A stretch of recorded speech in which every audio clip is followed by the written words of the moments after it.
إذا سويت هاي التمارين لمدة 30 يوم شنو ممكن يصير؟ اليوم الأول وأكيد أول تمرين راح نسوي اللي هو البلانك لمدة دقيقتين متواصلات بدون ما أوقف أو أقع أو أسوي تقطيع بين الوقت، ومثل ما تشوفون هاي دقيقتين والسرعة في 5.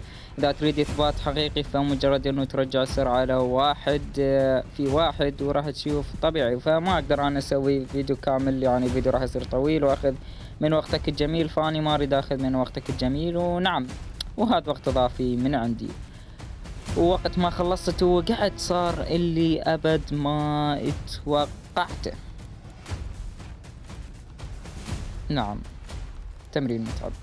وأكيد تمرين ثاني اللي هو تمرين السكوات، اللي يعرف ايش قد سوى سكوات راح انشر ستوري طبعا، والفيديو جاي اكيد همين راح اطلع. واكيد نسوي 20 ضغط، صار اللي ما توقعته. نعم، والنوب هم نسوي قفزة الماسية هواي. وطبعا اكيد هاي الساحة كاملة مثل ما تشوفون راح احفرها 20 مرة. ناخذ بعض تمارين للتمدد على مود نقدر نركض وما نتعب او نتجنب الاصابات.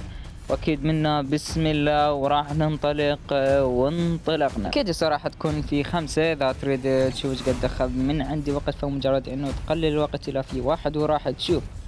ونعم، ركضت 20 مرة. فهذا كان يومي وراح نشوف خلال شهر شنو ممكن يصير، فاستمر ويانا وكان وياك كي زيرو.